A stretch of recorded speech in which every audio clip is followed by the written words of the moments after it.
out there today, and then we'll go ahead and open it up for questions. First things first, I kind of took an early approach to today. Woke up kind of early, just thanking God for being able to allow me to attack the field one more time. Coming from a place where I thought I wasn't going to be able to touch the field again, it was definitely a bittersweet moment, and I can't wait to do it again tomorrow.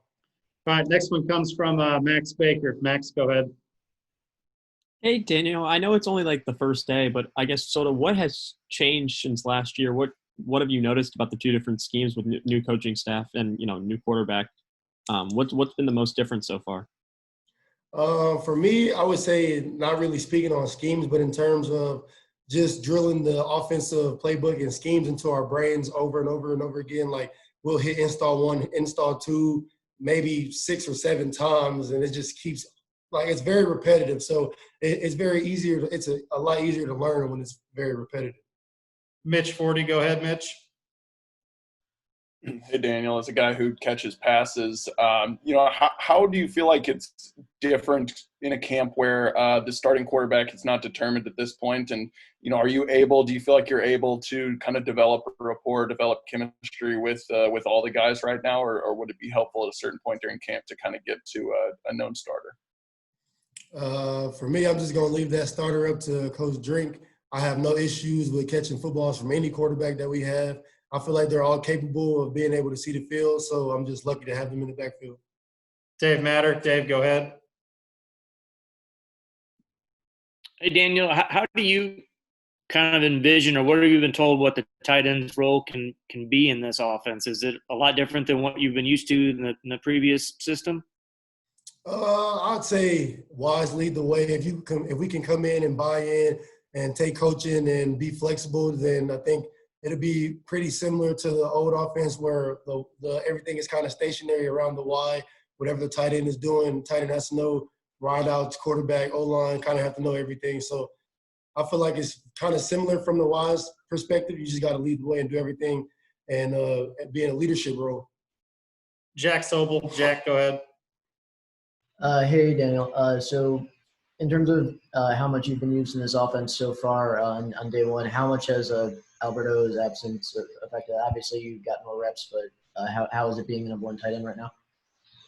As of right now, we don't have any rosters, so we don't know who's number one tight end, who's number 2. But from a tight end standpoint, I feel like that we'll be able to pick up any slack that was cut off when we lost Alberto. I feel like as a unit, we were able to come together and produce on the field for the team. So, Common, go ahead. Daniel, for you, first off, you mentioned it a little off top, but how awesome is it to be back on the field? And also, kind of your first impressions of Coach Drinkwitz. I mean, I know you dealt with him a few months back, but what's it like having him out there in practice? He seems energetic. First thing is it's a blessing. It feels good to be on the field with a bunch of guys that I love and I've had the opportunity to build relationships with for 3 years. Being around Coach Drinkwitz, you get a different understanding of the game. He's a smart coach. He knows the game, the in and outs of the game. And having a coach like Coach Woods to guide me the way is just – it's a blessing to have these guys here. So, Blum, go ahead. Eric. Hey, Daniel, I'm curious if you've been walking around campus or anything like that to see how many of your fellow students are wearing masks or anything like that. And if it's not up to the level where you feel comfortable, what message would you have to your fellow students about wearing masks and their role about you having a college football season?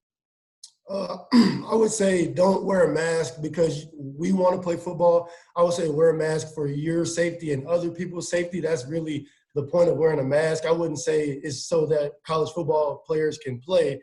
I would simply say it's just so you don't contract the COVID-19 virus. So, I mean, that's just one of my biggest things.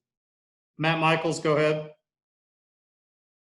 Daniel, do you feel at all that with the defense having experience from last year, not having to put in a new install, that for you guys there might be a little bit of a learning curve and struggle there as you get into all of your concepts and, like you said, drilling it over and over again?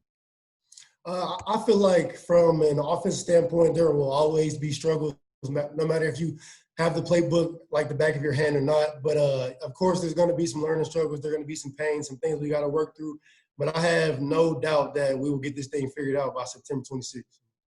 All right, we'll go Sweetie, and then we'll close it with a question from Peter. So, Sweetie, go ahead.